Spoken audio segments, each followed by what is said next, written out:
नमस्ते, जय हिंद, जय भारत। आज के अखबार में एक खबर आई है कि बिहार में 77,000 फर्जी शिक्षक पाए गए हैं। बिहार में एक पीआईएल हुई थी पटना हाईकोर्ट में कि बिहार में बहुत सारे लोग फर्जी डिग्री के आधार पर टीचर बने हुए हैं। पटना हाईकोर्ट ने जांच करने का ऑर्डर किया तो अब तक 77,000 टीचर फर्जी पाए गए हैं। एक दो नहीं, 100-200 नहीं, 1000-2000 नहीं, 77,000। इसका मतलब इस देश के टैक्स पेयर का पैसा 77,000 मुन्ना भाई अपने घर ले जा रहे थे। 77,000 मुन्ना भाइयों ने बच्चों के भविष्य के साथ खिलवाड़ किया। भाई, जिसको पढ़ना लिखना नहीं आता, फर्जी डिग्री के सहारे फर्जी डिग्री बनवा के अगर वो टीचर बन गया है तो उसने तो बच्चों का भविष्य बर्बाद किया। 77,000 टीचर, सोचिए, यानी कोई पूरा बिहार का ऐसा स्कूल नहीं होगा जिसमें एक टीचर फर्जी नहीं होगा। लगभग 77,000 वहां स्कूल है प्राइमरी और उतने ही वहां पे टीचर फर्जी पाए गए। इसका मतलब हर स्कूल में एक फर्जी टीचर है। ऐसा क्यों हो रहा है? सिंगापुर में तो ना कोई फर्जी सर्टिफिकेट बनाता है ना कोई बनवाता है। अमेरिका में तो कोई फर्जी ना सर्टिफिकेट बनाता है ना कोई बना के देता है ना कोई बनवाता है। कोरिया में हमने कभी नहीं सुना कि किसी ने फर्जी अपनी डिग्री बनवाई हो और किसी ने बना के दिया हो। यह भारत में ही क्यों होता है? मैं बार बार कहता हूं, अगर कोई समस्या भारत में है और वो अगर सिंगापुर में नहीं है, कोरिया में नहीं है, अमेरिका में नहीं है, तो इसका मतलब क्या हुआ? या तो सिंगापुर के प्रधानमंत्री ज्यादा अच्छे हैं या तो सिंगापुर का कानून ज्यादा अच्छा है। अगर भारत में मुन्ना भाई है, फर्जी डिग्री बनती है, फर्जी सर्टिफिकेट बनते हैं, लोग नौकरी पा जाते हैं, लेकिन कोरिया में ऐसा नहीं होता, जापान में ऐसा नहीं होता, तो इसका मतलब यह हुआ या तो वहां के प्रधानमंत्री ज्यादा अच्छे हैं या तो वहां का कानून ज्यादा अच्छा है। हमने यहां पे SC/ST एक्ट में क्या किया? SC/ST एक्ट में यह किया कि जैसे ही आप शिकायत करोगे कि मुझे इसने जाति सूचक शब्द कहा, तुरंत मुकदमा दर्ज होगा, तुरंत गिरफ्तारी होगी, 3 महीने के अंदर चार्जशीट फाइल होगी, फास्ट ट्रैक कोर्ट में मुकदमा चलेगा, 1 साल के अंदर फैसला होगा और 100% प्रॉपर्टी जब्त करने का प्रावधान होगा। यह हमने इसी संसद ने, भारत की संसद ने ऐसा कानून बनाया है। SC/ST एक्ट में शिकायत करते ही तुरंत FIR, जांच बाद में होगी, पहले FIR होगा। शिकायत करते ही तुरंत गिरफ्तारी, जांच बाद में होगी, पहले गिरफ्तारी। फास्ट ट्रैक कोर्ट में मुकदमा, 1 साल के अंदर मुकदमे का फैसला और 100% प्रॉपर्टी जब्त करने का प्रावधान। ऐसा कानून हमने फर्जी डॉक्यूमेंट बनाने वालों के खिलाफ क्यों नहीं बनाया? ऐसा कानून हमने पैसा लेके सरकारी नौकरी देने वालों के खिलाफ क्यों नहीं बनाया? ऐसा कानून हमने, जैसा SC/ST एक्ट है, ऐसा कठोर कानून हमने घूसखोरों के खिलाफ क्यों नहीं बनाया? SC/ST एक्ट जैसा कठोर कानून हमने कमीशन खोरों के खिलाफ क्यों नहीं बनाया? SC/ST एक्ट जैसा कठोर कानून हमने बेनामी संपत्ति रखने वालों के खिलाफ क्यों नहीं बनाया? SC/ST एक्ट जैसा कठोर कानून हमने आय से अधिक संपत्ति वालों के खिलाफ क्यों नहीं बनाया? SC/ST एक्ट जैसा कानून हमने कालाधन रखने वालों के खिलाफ क्यों नहीं बनाया?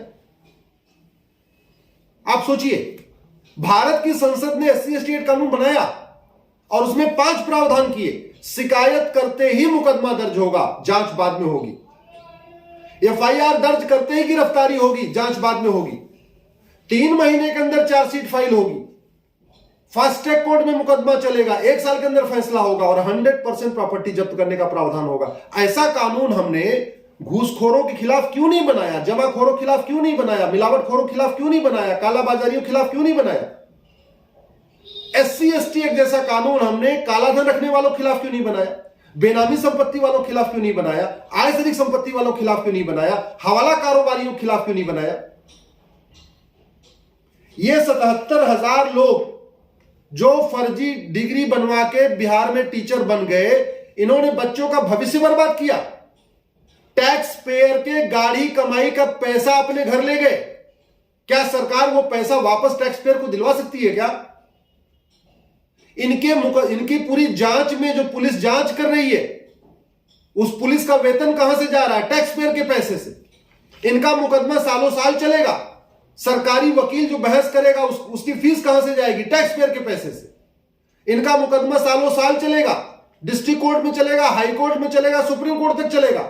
वो जज का वेतन कहां से आ रहा है? टैक्स पेयर के पैसे से।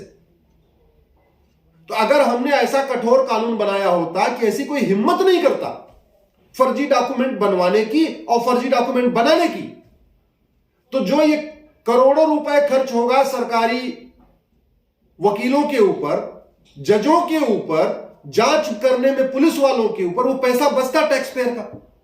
तो क्यों नहीं कानून बनाया? SC ST के खिलाफ तो कानून बनाया हमने, बढ़िया कानून बनाया। मैं आप लोगों से कह रहा हूं, दल गुलामी छोड़िए, नेता भक्ति छोड़िए, कठोर कानून की मांग करिए।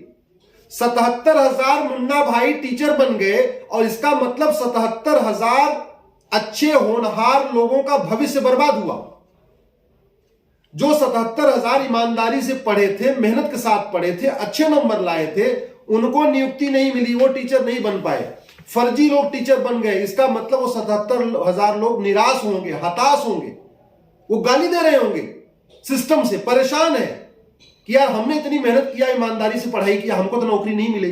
और वो आदमी देखो, उसने 1,50,000 रुपए खर्च करके फर्जी डिग्री बनवा लिया और टीचर बन गया। तो इस भारत में जो अशांति है, उस अशांति का मूल कारण घटिया कानून है। भारत में जो अशांति है, चारों तरफ परेशानी है, जो गलत काम हो रहे हैं, उसका मूल कारण घटिया कानून। मैं बार बार कहता हूं, अगर रोग ठीक नहीं हो रही है तो इसका मतलब या तो डॉक्टर गड़बड़ है, डॉक्टर अनुभवहीन है, डॉक्टर अयोग्य है, डॉक्टर को पता ही नहीं कौन सी दवा देनी है। अगर बीमारी ठीक हो रही नहीं हो रही है, डॉक्टर अच्छा है, इसका मतलब दवा घटिया है, दवा नकली है, दवा फर्जी है। तय आपको करना है। जो समस्याएं आपके जीवन में है, मेरे जीवन में है, भारत के आम जनता जिन समस्याओं से परेशान है, अगर वो समस्याएं फ्रांस में नहीं है, सिंगापुर में नहीं है, कोरिया में नहीं है, अमेरिका में नहीं है, तो अंतर दो का ही है, या तो वहां के शासक अच्छे या तो वहां का कानून अच्छा। बिहार में तो नीतीश कुमार जी ईमानदार है, फिर बिहार में 77,000 टीचर कैसे भर्ती हो गए? अगर मेरी बात ठीक लगी हो तो अपनी राय जरूर दीजिएगा, वीडियो को अधिक से अधिक शेयर करिएगा। याद रखिए, समाधान संसद और सुप्रीम कोर्ट में ही होगा, लेकिन संसद और सुप्रीम कोर्ट को जगाने के लिए दो तरीका है, सड़क और सोशल मीडिया। या तो सड़क पे उतरिए या सोशल मीडिया में लिखिए, खुलेआम लिखिए, बिना डर के लिखिए, बिना भय के लिखिए, पार्टी हित से ऊपर उठ के लिखिए, दल गुलामी छोड़िए, राष्ट्र के बारे में सोचिए, आने वाले बच्चों के बारे में सोचिए। क्योंकि आज के अच्छे नेता आपकी समस्याएं ठीक नहीं कर सकते, लेकिन आज का अच्छा कानून आपकी समस्याओं को ठीक करेगा। जय हिंद, जय भारत।